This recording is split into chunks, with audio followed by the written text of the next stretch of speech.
Na sequência a gente vai ouvir o Christian. Eu vou te deixar com algumas questões, né? O que o cinema e a psicanálise teriam em comum e de que forma a linguagem do cinema, com suas características específicas, permite pensar criticamente tanto os conceitos de psicanálise quanto a sua prática. E se a gente pode dizer que o cinema é a arte do real e a psicanálise é o tratamento do real pelo simbólico. Só isso? não, vou ter que passar para... Tudo bem, gente? Então, farei o possível. Né? Então, primeira ideia, né? A psicanálise e o cinema, o que eles têm em comum? A resposta mais simples e defensiva é que eles começaram no mesmo momento. Né? Para alguns, começaram no mesmo ano, 1897, quando Freud escreve numa carta para um colaborador que ele não acredita mais na sua neurótica.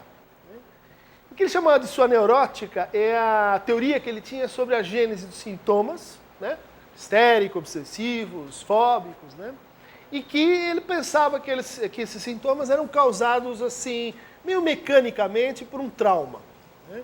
Então, se você achasse qual era aquele trauma, se você lembrasse aquele trauma, os sintomas seriam assim suspensos.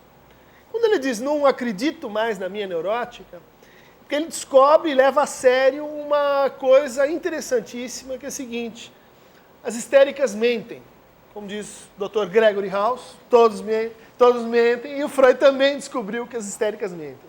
Então, elas mentem de uma forma muito curiosa, elas mentem sem saber que estão mentindo. Né? Essa mentira, vamos dizer assim, involuntária, essa mentira não subjetivada, o Freud deu um nome que é fantasia. A gente considera que a psicanálise começou quando você tem trauma e quando você tem fantasia. A ideia de trauma, ela vai ser reinterpretada, relida pelo Lacan, em afinidade com a noção de real. O trauma é aquilo que não entra na história. O trauma é aquilo que a gente não consegue lembrar. O trauma é aquilo que não entra na linguagem. Trauma, por exemplo, a guerra, né, que o Sérgio está falando, é aquilo que uma época não consegue pensar, uma cultura não consegue dar nome. Né? Bom, a gente tem o trauma do lado e a fantasia do outro. Né? O que a fantasia faz? Ela elabora em torno disso que é o real, que é o impossível. Né? Ela elabora, ela inventa uma forma de criar o desejo. Né? O desejo, então, é uma ficção. Né? Ela é uma produção simbólica, se vocês quiserem, né? Mas em torno de um núcleo real. Né? Então, se a gente pensar no cinema, olha só como tem uma primeira afinidade. O cinema também traz para a gente aquilo que seria um decalque do real.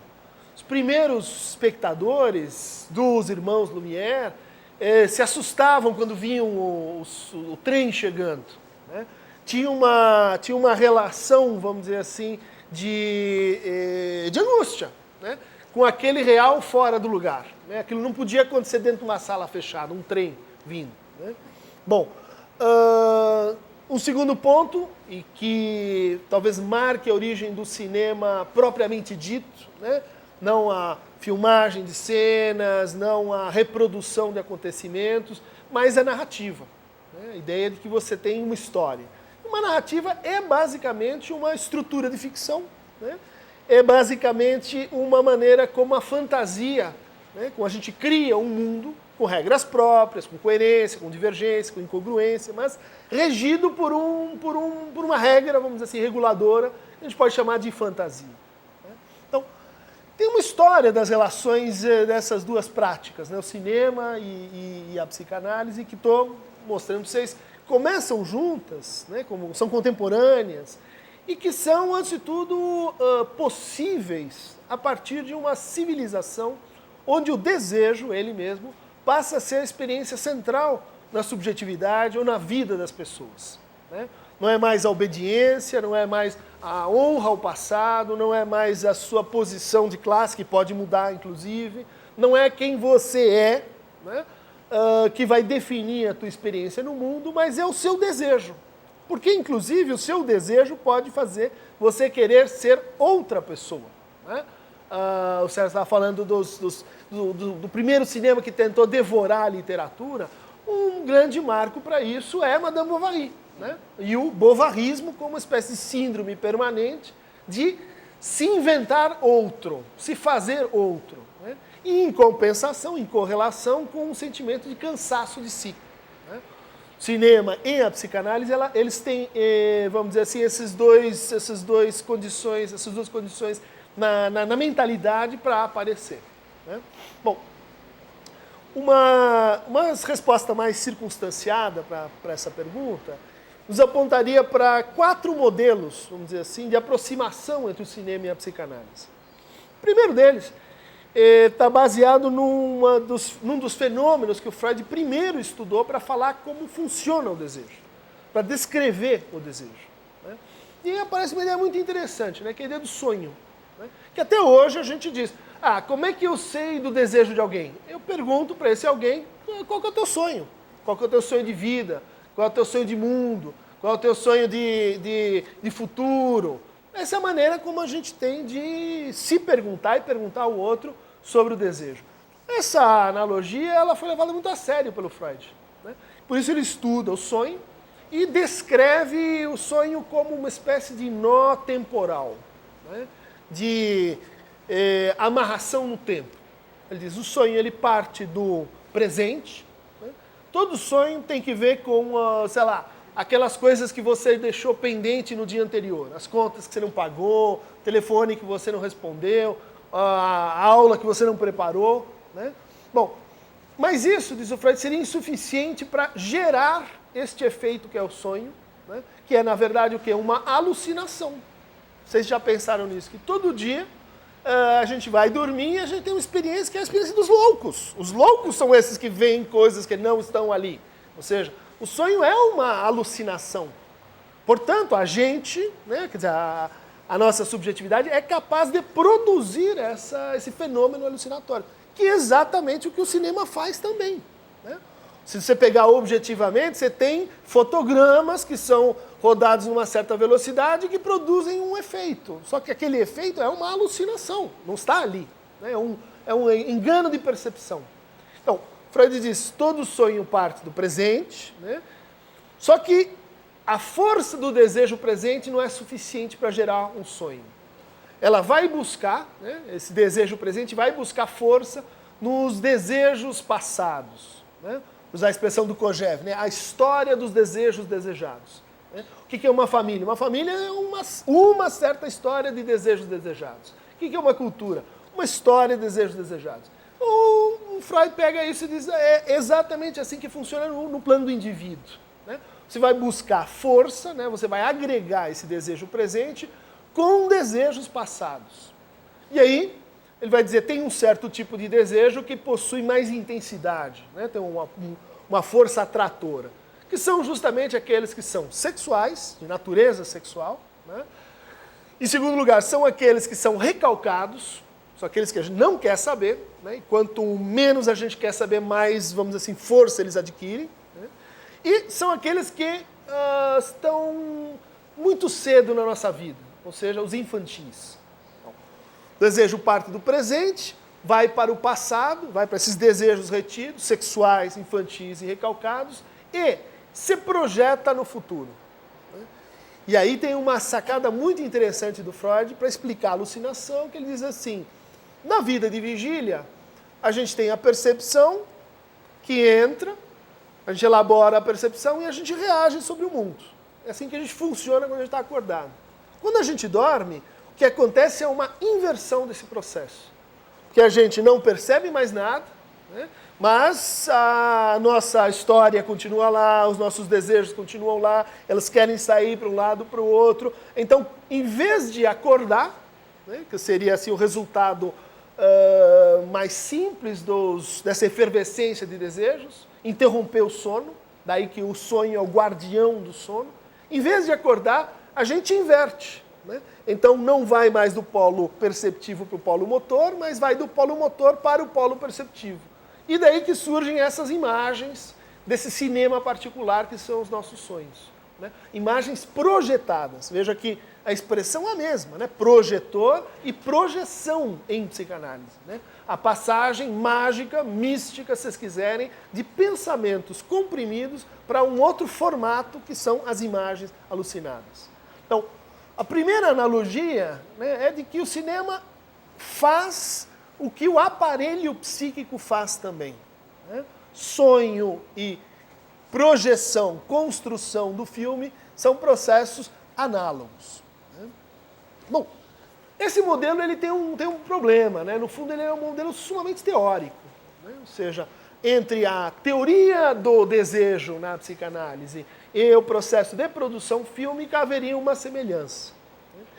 É em crítica a isso que surge uma segunda ideia que, vamos dizer assim, incorpora um outro aspecto do desejo. Né? O desejo não é uma criação solitária. Né? Nosso desejo é extremamente dependente, extremamente covariante com o desejo dos outros. Né? Essa é uma outra ideia lacaniana. No fundo, o desejo não é a vontade, né? Vontade de tomar água, mas é outra coisa porque ele não é o desejo de um objeto. Ele é o desejo de possuir o desejo dos outros. Né? De possuir objetos que, por exemplo, portam e condensam o desejo dos outros. Então, o desejo é uma função, vamos dizer assim, que é intersubjetiva, né? Que passa pelo outro, que é criada pelo outro, que é criada com o outro.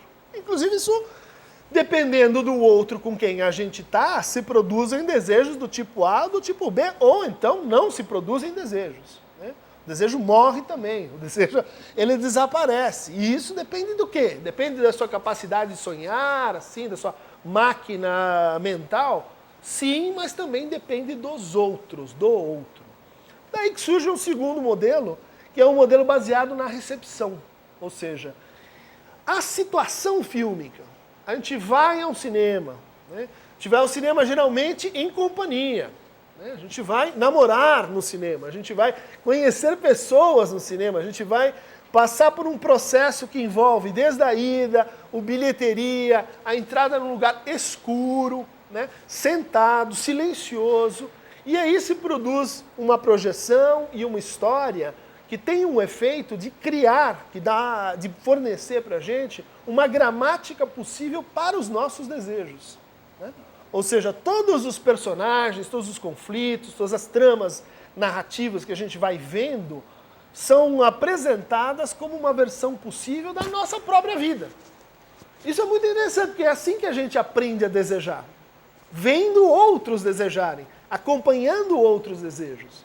E então o cinema como experiência de recepção, né, como experiência de, vamos dizer assim, um outro mundo para o qual eu me transporto, né, para o qual eu me mudo naquelas 2 horas, forneceu um segundo ponto de vista para essa aproximação. Né.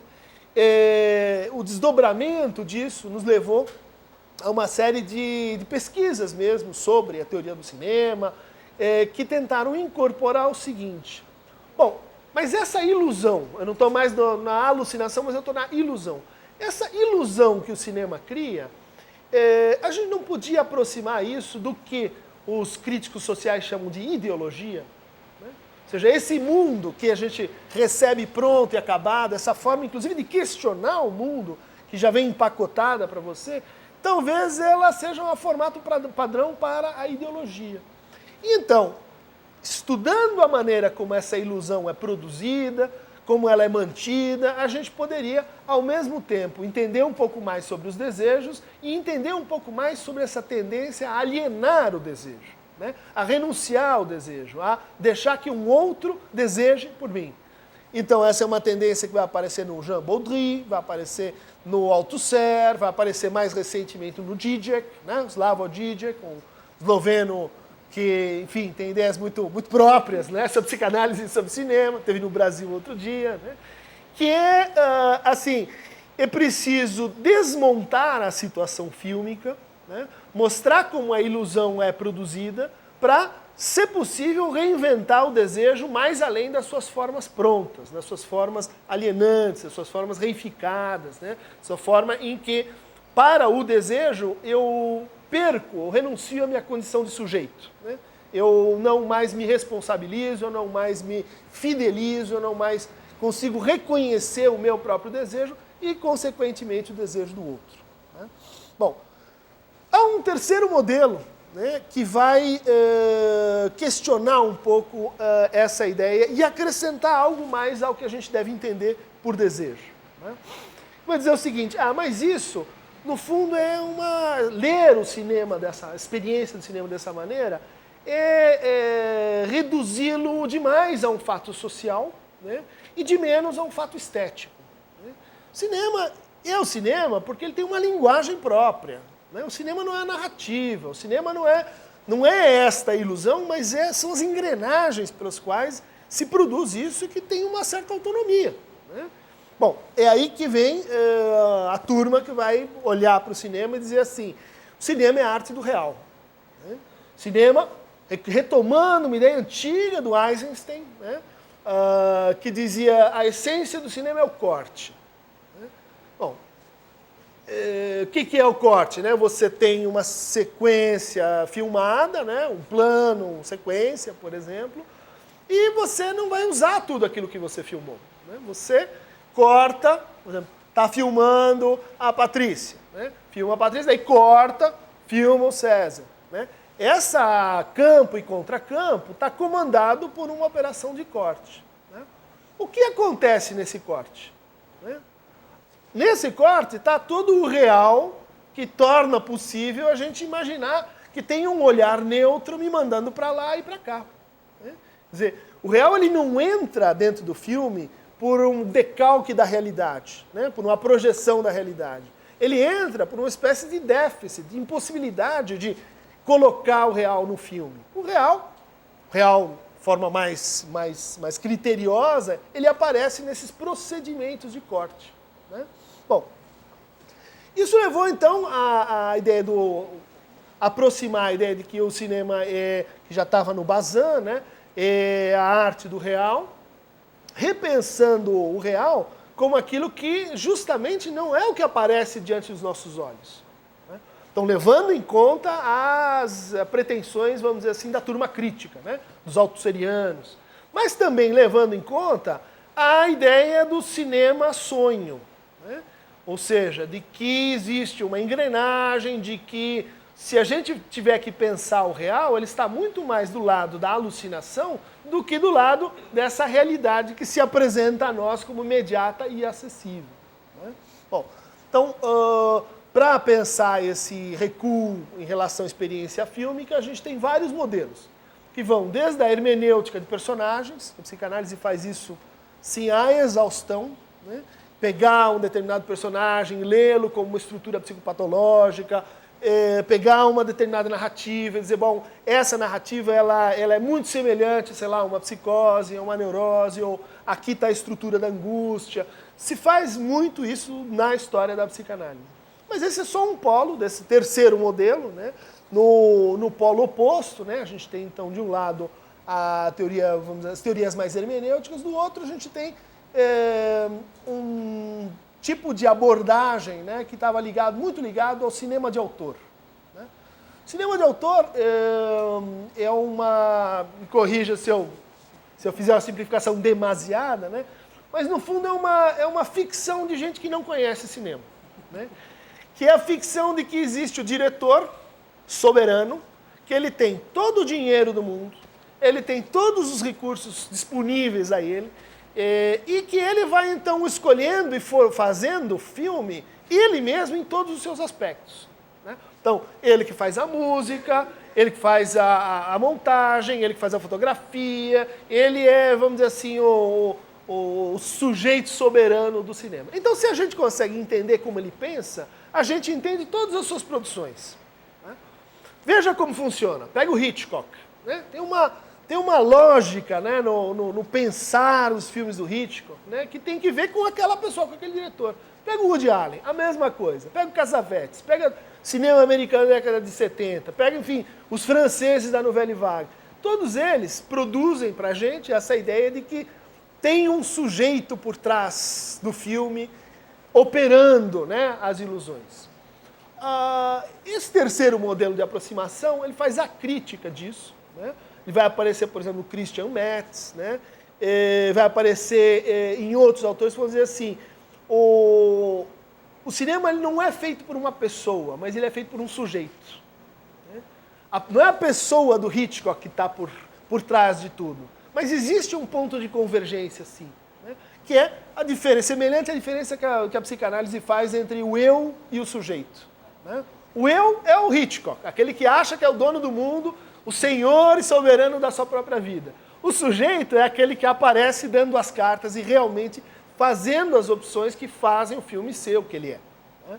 Então, tem toda uma tradição de aproximação da psicanálise com o cinema, que vai desde a abordagem hermenêutica até a abordagem estrutural, ou estruturalista, né? Em que você vai ler o filme a partir das suas oposições constitutivas, o filme a partir de uma rede ou de um feixe de relações. Você vai desmontar o filme, mas no fundo você vai desmontar um filme como você desmonta uma peça de teatro, como você desmonta um livro de literatura, como você desmonta qualquer outro processo semiótico ou qualquer outro objeto simbólico. Né? Bom, essas são as 3 respostas, né, usuais para essa relação. Agora nós, na coleção Cinema e Psicanálise, estamos tentando introduzir uma outra possibilidade, né? Experimental, né? A possibilidade pode ser assim que não dê muito certo, mas que seria uma homologia baseada na seguinte situação. Né? O cinema contém um processo de produção, de realização, de criação do filme. A psicanálise, ela é também uma prática clínica. Ela não é só um discurso sobre sonhos, ela não é só uma teoria da intersubjetividade, ela não é só uma abordagem estrutural sobre as relações humanas. Ela é uma prática para mitigar o sofrimento das pessoas, né? Para reduzir o mal-estar, para eliminar sintomas. Né? A gente não vai a um analista para discutir o Woody Allen e criar, enfim, uma narrativa pós-moderna sobre o que é o mundo. Você só vai ao analista quando tudo mais deu errado. Né? Quando você já procurou todas as outras coisas e não deu muito certo, você vai lá tentar falar com alguém, geralmente um pouco descrente, né, para tentar fazer a coisa ficar um pouco menos ruim. Né? Bom, como é que a coisa funciona na prática? Tem uma pessoa que te procura e ela tem que falar sobre a sua vida em meia hora. Né? Ou ela tem que te contar um drama que se desenrola há décadas, né? Com uma pessoa, com uma família, com uma mulher, em 40 minutos. Né? E é bom que ela faça isso direito, porque se ela não fizer isso direito, aí é que ferrou de vez. Né? Ou seja, o paciente tem diante de si uma tarefa, né, um procedimento que é similar ao que o cineasta tem, ou que todas as pessoas envolvidas na produção do cinema têm. Como é que a gente filma essa cena? O que eu escolho? Vou pôr a câmera onde? Qual vai ser a iluminação? A trilha? Vai ter legenda? São um conjunto imenso de escolhas que o cinema permite que a gente veja essas escolhas de forma mais ou menos segmentada. Né? Ou seja, como é que está se produzindo esse efeito? Como é que está se produzindo aquele outro? Como é que se resolve o enredo? Como é que está a dramaturgia? Você separa as coisas que estão ali aparecendo juntas. Portanto, há uma homologia prática. Né? O paciente, você pode dizer assim, ele está montando então o seu filme. De certa maneira é assim. Só que o analista está participando dessa montagem. Né? Ele está ingerindo nessa montagem. Né? Às vezes, tem certos pacientes que até facilitam a nossa hipótese, porque eles chegam e dizem assim, O problema é que minha vida tem sempre o mesmo filme. Só passa esse filme na minha vida. E eu fico vendo esse filme e é chato. Você me ajuda, enfim, que a gente pode montar outro filme. Né? Mas esses são casos, vamos dizer assim, raros, casos fanáticos. Né? O mais comum é que a pessoa ela quer se contar de uma outra maneira, ela quer se escutar. E, na verdade, a gente confia e verifica que isso transforma as pessoas. A forma como você fala de si, a forma como você fala com o outro, a forma como você se escuta com o outro, muda tudo. Né? Muda tudo e muda o mal-estar, muda o sintoma, muda uma experiência de sofrimento. Ou seja, aparentemente é uma coisa muito simples que a gente convida o paciente. É simplesmente assim, fala de outra forma. E o cara tenta e não consegue. Né? Por quê? Porque aí começa a se encontrar com forças mais poderosas do que a livre vontade do diretor soberano. Né? Ou seja, tem coisas que falam em mim mais além de mim. Tem a resistência da matéria, na matéria da linguagem, na matéria da significação, dos processos de enunciação, de enunciado, que me sobredeterminam.